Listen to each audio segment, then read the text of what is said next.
trazer uma pessoa ilustre, uma pessoa que faz diferença no nosso agro, que movimenta de forma significativa, para conversar com a gente, Ricardo Toniello. Vem aqui, meu amigo.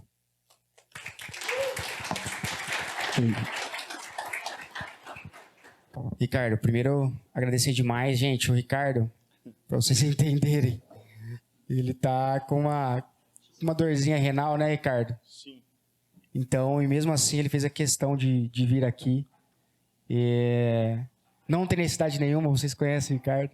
Então, quero agradecer, viu, pela sua parceria, pela sua humildade e também pelo serviço que você faz pelo agro, cara. Muito, muito bom o que sua família faz pelo agro aí, né? E até falando ali atrás, né, no ano desafiador, vocês fazendo a diferença. Muito obrigado, seja bem-vindo, viu? Obrigado, que agradeço. E realmente estou com um pouco... Para quem já teve pedra no rim sabe como é que é. E eu estou passando por isso, mas tá bom, tá saindo. E... com catéter aqui, mas é normal. Mas eu falei para ele, eu até atrasei um pouco, mas fiz questão de vir porque é muito importante. E que eu estava falando, eu acho que eu me considero novo, tá? Tenho 52 anos e eu acho que eu gostaria de fazer um pouco, assim, um pouco do trabalho, da continuidade que meu pai e meus tios fizeram. Então, a gente tem que renovar, a gente tem que estar aberto às condições, né? E todas elas. E aprendendo com o dia a dia, para que a gente possa crescer de uma maneira mais confortável para todo mundo, né? Excelente, Ricardo. Obrigado, viu? Prometo que vou ser breve mas está em casa, fica à vontade. Ricardo, eu até anotei umas perguntas aqui para você. E é o seguinte, cara.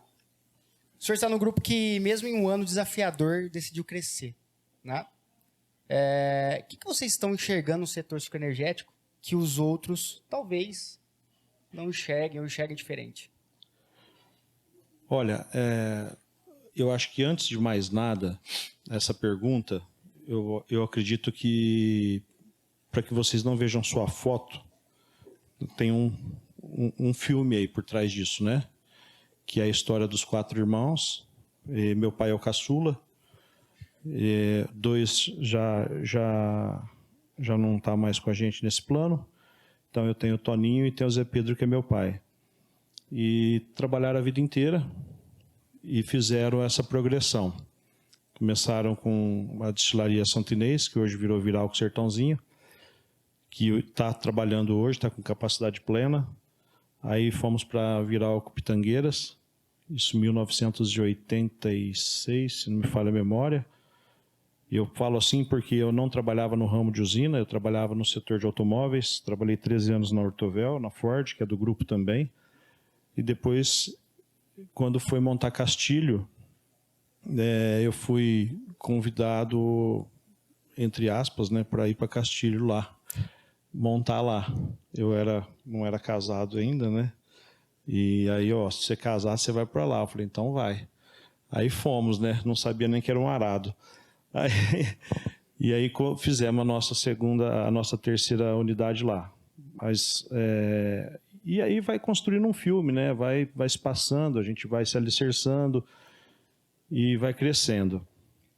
E a gente nunca imaginava, por exemplo, que o Grupo Raizen fosse fechar a Santa Elisa, do dia para a noite. Tanto é que quando vieram falar isso para a gente achou que isso era uma brincadeira de mau gosto, era um negócio assim, conversa de corretor, conversa boba, né? E aí a coisa foi se tornando séria.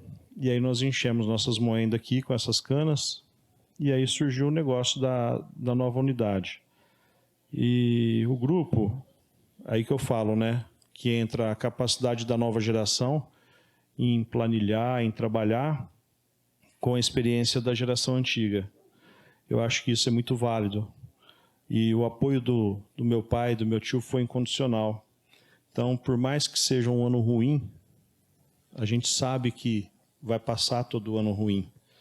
E a gente sabia que não podia perder essa oportunidade. Mas você vai ficar endividado num momento de juros altos. Fizemos conta, vamos ficar endividado no momento de juros altos. E se vier uma consequência positiva, nós vamos pagar as contas e vamos crescer.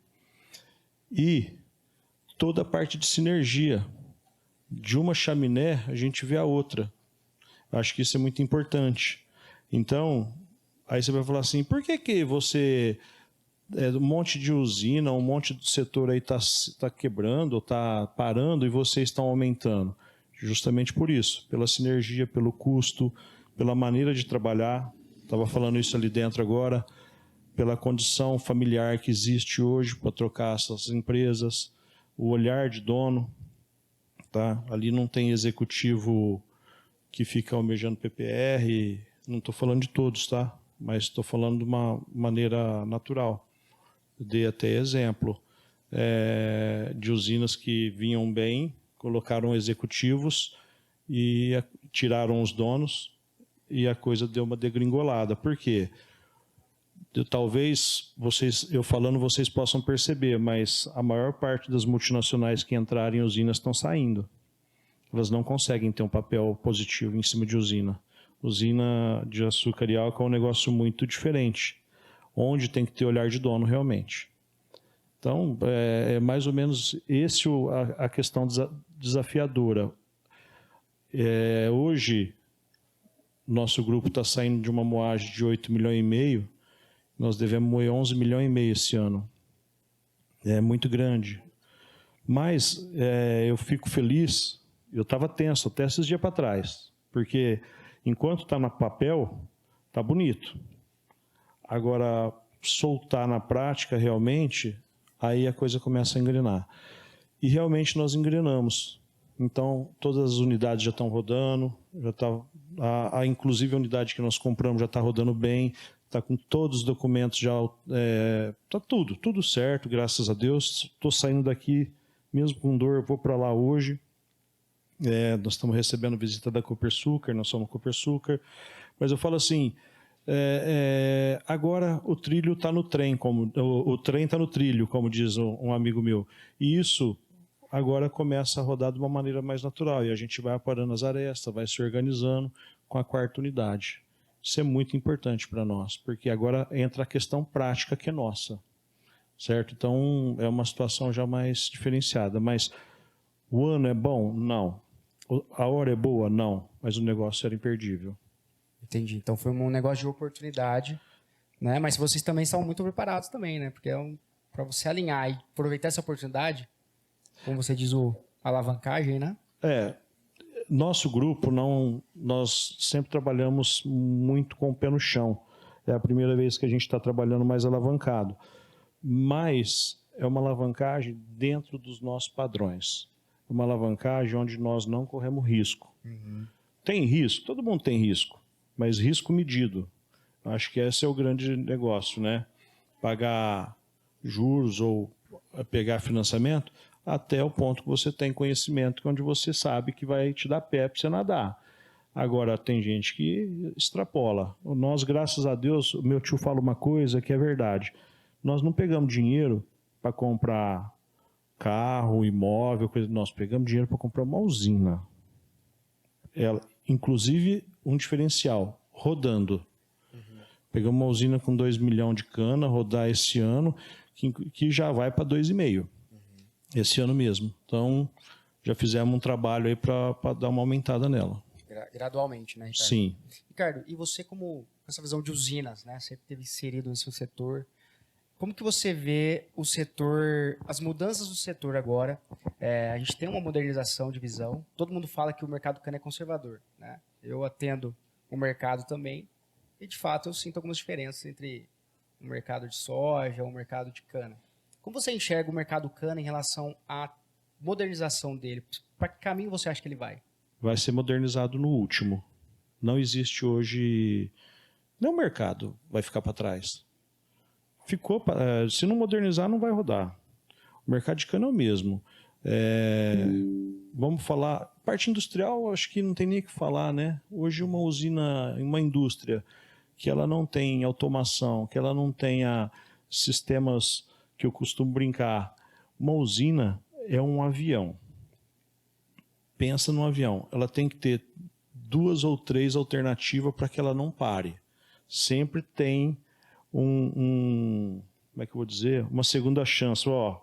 acabou esse computador, entra o outro, acabou esse, aí vai cair, mas senão não pode parar.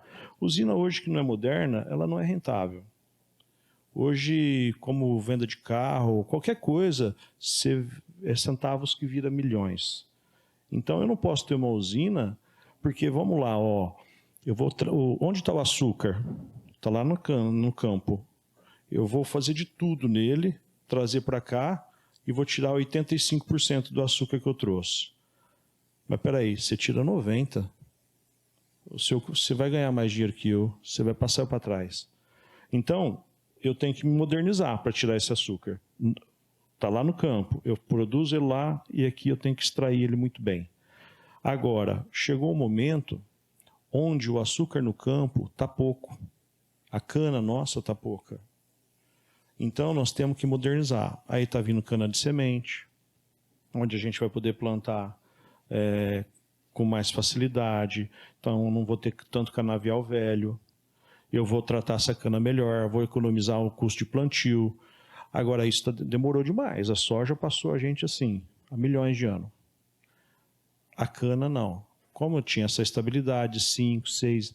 Ontem eu estava almoçando, o menino falou assim, nossa, minha cana tem 13º, 14º corte. Então, vai vendo onde vai parar. Não dá produção. Aí você pega uma cana que não te dá produção, você vai colher ela, você custa mais caro para você colher, porque a máquina que está colhendo uma de 100 toneladas é a mesma que está colhendo a de 70. O diesel, dá uma olhada no preço do diesel. Tudo. Então, é uma consequência. Isso é muito importante. Vai existir uma evolução.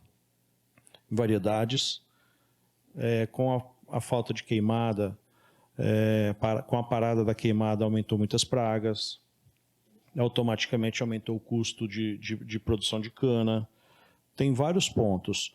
Agora, vai ser formado sementes de cana que não vai ter mais mosca, que não vai ter mais broca, e vai ter. Vai ser muito mais barato para trabalhar.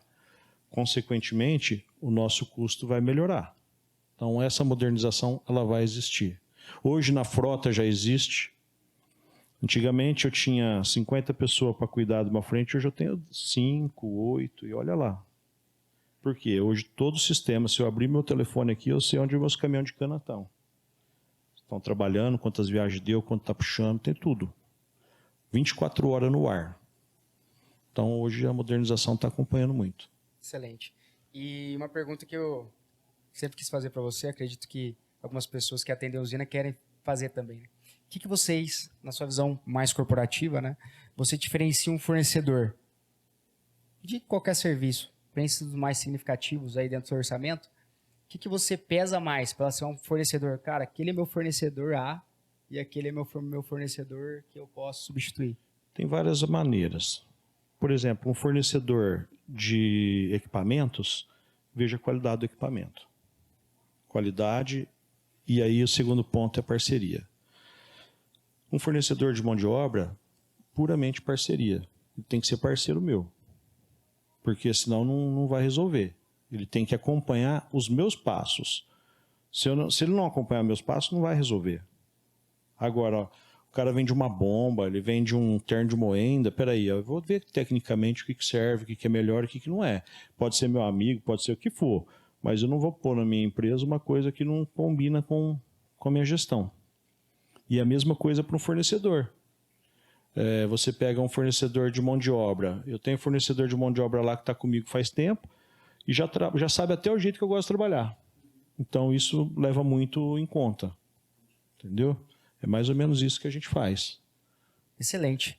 Gente, alguém quer fazer alguma pergunta para o Ricardo? Imagino que tenha. Não faz pergunta difícil, hein? Não se preocupa que não é difícil. Porque a gente vê várias startups agora, né, nessa movimentação, mas não tem escalabilidade. E a gente sabe o preço hoje para refazer um motor e a tecnologia está aí, mas ainda ela não chegou de uma forma palpável na indústria. Como você enxerga isso, Ricardo? Você acha que... O que está faltando realmente para a gente implementar isso de maneira prática?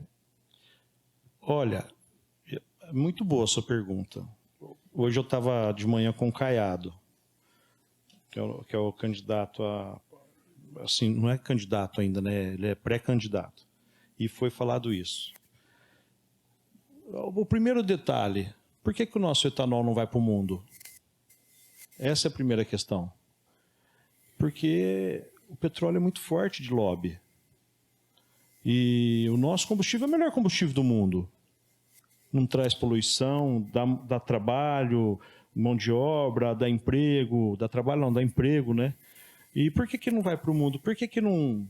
agora saiu a lei do SAF, os aviões são os maiores poluidores do mundo, vai ter que pôr etanol ou alguma outra coisa. Por que nós não fazemos? Porque existe um lobby muito grande do governo, onde a Petrobras, as refinarias lá da Arábia lá, tem tudo isso. Agora, aqui dentro, hoje, eu estou mais até otimista com os motores. Por quê? Porque os grandes fabricantes, como Case, John Deere, o pessoal já começou a fazer. Inclusive, na feira, tem vários equipamentos com motores a etanol já. Lá na nossa usina, tem 2 máquinas a etanol esse ano já que está começando. E qual que é a relação? Até o Caiado falou assim, nossa, mas vai conseguir? Né? Aí eu falei para ele, falei assim, a relação preço-benefício já está na equivalência boa. Então, não está tendo mais como segurar isso. E para nós, hoje, 30% da nossa despesa é óleo diesel. Se eu coloco etanol, eu melhoro em tudo, eu fecho a cadeia da usina. Eu vou ser uma usina limpa. Eu tiro o diesel, que é o que mais me atrapalha, além dos fertilizantes, porque todo fertilizante vem da parte da cadeia do petróleo, quase todos. Aí eu melhoro o CBIOS, melhoro o CBIOS para os produtores rurais, e fora que nossas máquinas não vão poluir. Essa é a diferença. Então hoje, se você for na feira, você vai ver colhedora com motor etanol, pá carregadeira com motor etanol, e aí a relação quilômetro hora ou hora das máquinas já estão dentro da realidade. Mas, só para resumir, o lobby é muito grande no diesel. Pai, não vai longe. Diz o meu pai que a gente tinha os caminhões Chevrolet. Aí eu falei, ô pai, por que o senhor tem esse caminhão aqui? Ele falou, porque era caminhão a etanol. Em 1900 bolinha, já existia caminhão flex. Tinha tanque dos 2 lados. E por que não progrediu? Esse é lobby, isso é condição de mercado. Espera aí, vai o que ajuda mais. E, infelizmente, essa condição da usina, a usina já foi muito mal vista. Hoje que ela está sendo vista diferente das condições, da maneira que ela está produzindo, da maneira que ela está fazendo. Hoje, uma usina ela produz açúcar, que é comida, esse negócio da Monjaro aí, que o preço do açúcar caiu por causa da... Tudo mentira isso. Isso daí é tudo conversa para boi dormir. O açúcar hoje, ele é a principal fonte de energia dos países pobres. Haja Monjaro. Mas dos países pobres. Na África, todo esse lugar, o pessoal depende do nosso açúcar. Então, açúcar, etanol, levedura, energia, só coisa boa. Aí o bagaço que sobra hoje, ele faz de tudo. Então, ela é um ciclo assim, fechado, mas é muito importante para nós. Eu acho que o governo hoje, por exemplo, ele fala bem, mas não faz. Ele só fala, nós temos o melhor combustível do mundo, mas não faz nada. O melhor combustível do mundo. Vamos ver agora se os próximos governos ajudam a gente. E a questão do açúcar é o seguinte, a Índia está fazendo açúcar para ela. A Tailândia não está aguentando também, já está indo para a mandioca. A Europa não consegue fazer açúcar nesse custo. Está sobrando para quem? Vai sobrar para o Brasil. Então a gente acredita que melhora um pouco esse mercado. Tá? Mas a questão do motor aí é essa, não tem outra alternativa não. E vai vir, viu? Pode ficar sossegado que vai. Excelente. Essa do Monjaro eu não tinha escutado, não. Todo mundo fala que o preço do açúcar caiu por causa do Monjaro. Aí eu falei, não é não. Gente, alguém que quer mais fazer alguma pergunta? A gente utiliza inteligência artificial em todos os setores nossos para melhorar os processos. Como você está aplicando isso na parte de usina? Vocês utilizam muito? Como que você vê esse futuro de inteligência artificial no agro, na parte de usina? Olha, hoje, vamos começar pela indústria. Hoje eu tenho um sistema lá, eu não sei nem o nome dele agora, tá? Mas fui eu que contratei esse sistema na época. Hoje eu não tenho mais gente que coloca a mão para sobe pressão, desce pressão, faz mais isso, faz mais aquilo. Ele controla sozinho. Então, desde a moenda, que produz o caldo, que vai para o tratamento, que vai indo, vai para vapor, caldeira, ele estabiliza a usina inteira. Tá? Eu aprendi isso assim. Tudo que ele responde rápido e numa fração de segundo, a pessoa demora minutos para ver, para enxergar, e é onde aumenta muito a perda. Então, nós temos esse processo hoje lá dentro das indústrias e vários paralelos setorizando. Por quê? Hoje já tem inteligência artificial para setores que já ajuda a inteligência artificial principal da usina. Tá? Na lavoura, nós já estamos tendo toda a estratégia de puxada de cana, por exemplo, de colheita de cana, de coletabilidade, hoje já é feito por inteligência artificial. Hoje nossas máquinas andam sozinhas, o piloto vai lá dentro mais para ter assim, um certo conforto de que está colhendo, está indo certo. Mas hoje eu colho com computador, aí eu não preciso esperar a cana mais brotar para passar o adubo, eu já sei onde está a cana, eu passo. Eu já sei, hoje nós usamos adubo líquido, a gente já sabe de que maneira passa, com a mesma coisa com a vinhaça, tudo certinho. Então, essa inteligência artificial, ela gera economia. Por exemplo, eu tenho inteligência artificial no calcário, no gesso. Antigamente, eu fazia uma medida de calcário e jogava no talhão inteiro. 100 hectares, despejava. Pumba, vou despejar X tonelada por hectare e acabou. Hoje não. Hoje a carreta ela vai, aqui eu preciso de 5, aqui eu preciso de 2, aqui eu preciso de 3. Ela tem a medição dos mapas, vermelho, verde, amarelo, azul, e vai embora. Então, hoje está bem preparado também. Tá? Na oficina nós também temos, nas oficinas mecânicas, em tudo hoje tem. Hoje, você não vive sem, né? Eu já aprendi até a fazer, como é que fala? Discurso. Então, aqui. Mas é bom. Acho que vem para ajudar e a gente só tem meio que ficar assim, né? Ver, porque senão extrapola um pouco. Mas é muito bom. Então, a usina inteira tem, inclusive no departamento pessoal, tem inteligência artificial. Vou só falar uma coisa para vocês.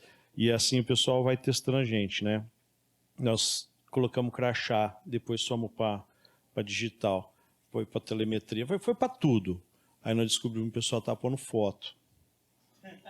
Então, você vê, a inteligência artificial já vai descobrindo as coisas. Aí agora a gente já fez o sistema de banco, que a pessoa não consegue mais falsificar essa condição de check-in. Tá? E descobrimos isso com outras usinas também. Fomos pioneiros e passamos para as outras usinas. Porque hoje gente é assim, né? Procura facilidade. O computador não, o computador trabalha. O grande detalhe, eu acho que aí vale muito a pena vocês refletirem, é porque hoje fala assim, vai faltar mão de obra. Eu acredito que vai sobrar. Porque nos países, nós estamos há 10 anos atrás, mais ou menos. Mas se vocês forem em países mais desenvolvidos, eu fui, hoje já tem muita gente parada. Você pega, por exemplo, na hora que nossas máquinas começarem a trabalhar sem piloto, o que nós vamos fazer com os operadores? E é uma sequência. Antigamente a gente tinha cortador de cana. Pegamos esses cortadores de cana, fizemos motorista, operador, tratorista. Hoje já não é mais. Hoje, pessoas de 18, 20 anos são operadores. Sabe por quê? porque eles dominam computação, eles nasceram na era da computação. Eu tenho um tratorista lá antigo que ele não consegue mexer no celular ou no computador de bordo. Existe essa dificuldade. O buraco é mais embaixo. A gente tem que entender. Por isso que eu falo, eu tenho um tratorista bom antigo? Tenho. Um operador? Tenho. Eu tenho que ensinar ele a mexer. Eu não posso perder ele. Então, tudo tem os dois lados, mas a automação que a gente tanto quer vai nos trazer essa condição também. Claro. Como é que vocês estão olhando para o milho? Olha, Como mais uma estratégia de negócio? boa pergunta. É mais ou menos igual a da Monjaro. O milho é super parceiro do etanol. Você já imaginou se não tivesse etanol de milho hoje, talvez não teria combustível nos postos, porque o nosso etanol não deu conta de evoluir, a nossa cana não deu conta de evoluir. Então nós somos parceiros do milho e agradecemos eles por estarem presentes hoje. Grande dificuldade que eu enxergo do milho, e eu acho que isso é uma situação que talvez vai se acomodar, como que ele vai gerar energia para esmagar o milho, para produzir o milho? Isso hoje já está virando um problema para o milho. A questão de produção do milho não é problema. Mas, por exemplo, você tem uma empresa de produção de etanol de milho. Onde ela está pegando cavaco para queimar na caldeira? Ela já não tem esse cavaco mais. Já tem rumores de estão pegando madeira nativa. Isso é péssimo. E aí que entra o detalhe, se é péssimo para o etanol, é para os dois lados, tanto para a cana quanto para o milho. Não pode ser para o etanol. Então, a gente sabia que isso existia. Porque a gente está no mercado, é nítido. Até certo ponto você tem floresta, você está preparado. E sabe como que a gente analisa muito bem isso? Pelo preço do bagaço. Por exemplo, hoje eu produzo energia. Hoje compensa eu vender o bagaço do que produzir energia. Por quê? Porque a empresa que faz o etanol de milho me paga muito mais do que...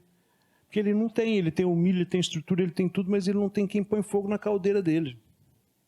E ele não tem a madeira para queimar, que ele tanto precisa. E virou um negócio assim. E qualquer um abre uma empresa de milho hoje. Por quê?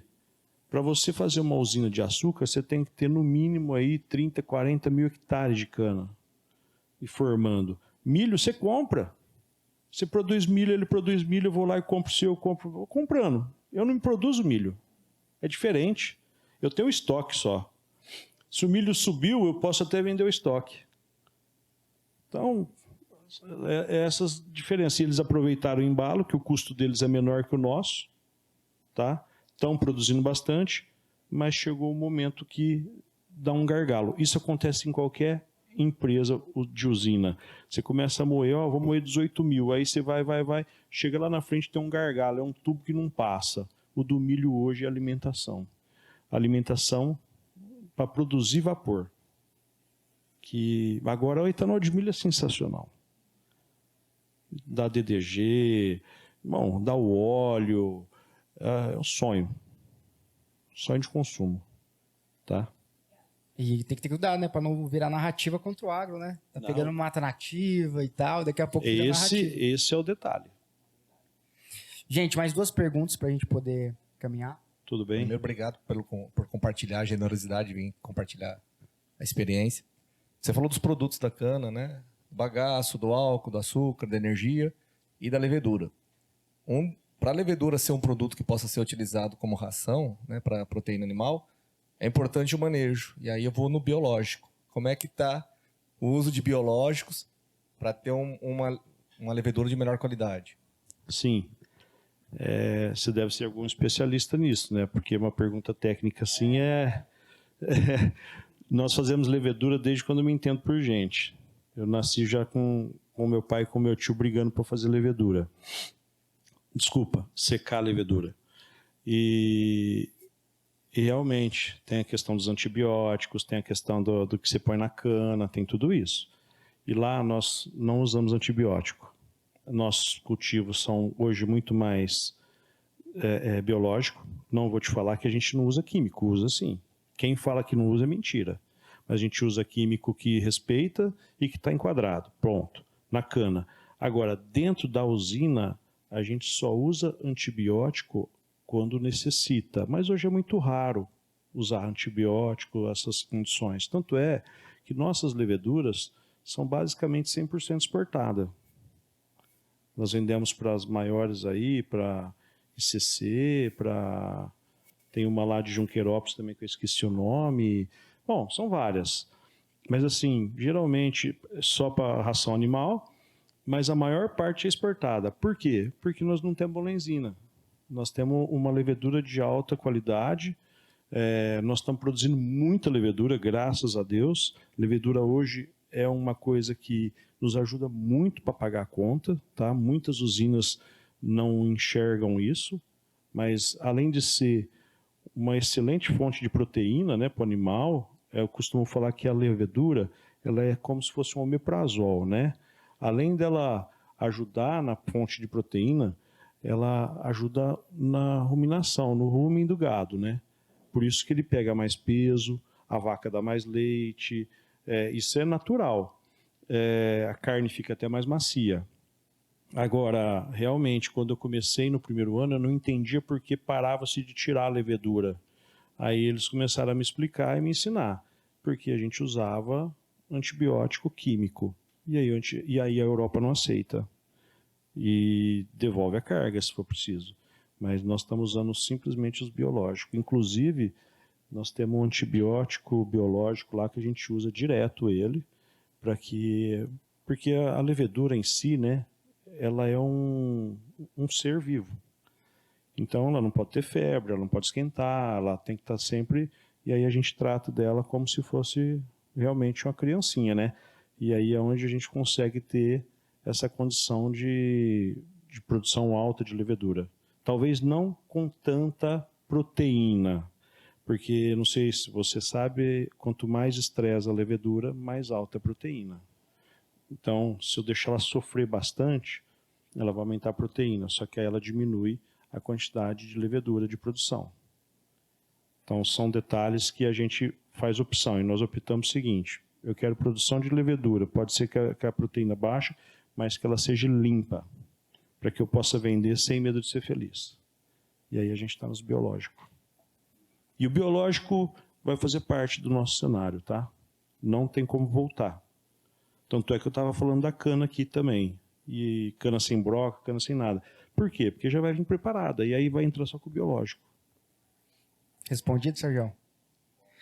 Bom, agora a gente vai passar para o próximo. Quero agradecer, Ricardo. Muito obrigado pela sua participação. Vocês viram que não tem resposta rasa, né? Só resposta profunda. Isso é a voz da experiência. Então, quero agradecer muito o seu tempo, sua participação e estimar melhoras também para você, tá? Conte com a gente. E é isso.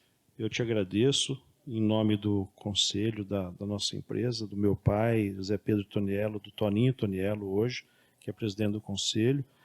É um prazer estar aqui dividindo. Eu acho que nossas empresas, quanto mais transparência tiver, melhor vai ser vista no agro ou em qualquer setor. O grupo hoje trabalha com 42 lojas de carro, várias marcas, então nós estamos envolvidos também no setor de combustível, de carro, de manutenção. Temos agrícolas lá no Mato Grosso também envolvido com gado. E eu acho assim, transparência, eu falo assim, trabalhar de uma maneira com que hoje eu não posso falar o que eu sou e fazer outra coisa. É muito ruim isso. Essa fase já acabou. Eu acho que cada vez mais a gente vai ter que ser mais transparente. E isso daí vai fazer parte da nossa cultura. Nossos filhos hoje não aceitam. Outro dia eu fui jogar um papel no chão, meu moleque quase me matou. Então, para nós era meio que normal isso, né? Infelizmente, eu tenho 52 anos, eu morei até os 15 na fazenda. Então, agora, nossos filhos já têm outro tipo de educação, já têm outro tipo de pensamento.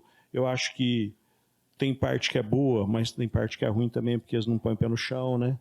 Então, dá uma diferença tremenda. Eu estava falando disso ali dentro. Hoje, nossos filhos vivem de uma maneira meio que subliminar, eles vão ter outro tipo de criação, mas eu acredito friamente que é uma criação melhor. Pode ter certeza. E o mundo está indo para esse lado. Nós estamos um pouco atrasados, mas se a gente pegar um governo melhor, pegar uma condição melhor, nós vamos voar. E eu falo que o Brasil tem um potencial tremendo, não é só no agro, tá? O agro é uma partinha do negócio. Nós temos gente capacitada, essa é a diferença. Nós temos gente, nós temos padrão. Vou só para finalizar. Quando eu casei, eu cheguei na Espanha, eu não acreditava o tanto de gente que tinha fumando dentro do aeroporto. E no Brasil não podia fumar. Eu falo isso para todo mundo. Hoje, aqui no Brasil, tanto que nós respeitamos a situação de fumar, os fumantes sabem disso, de fumar isso, aquilo, outro. Vai em qualquer outro país para vocês verem. É uma bagunça. Então, todo mundo fala mal do Brasil, mas o Brasil é muito bom. Tá? É um país maravilhoso. Excelente. Obrigado, Ricardo.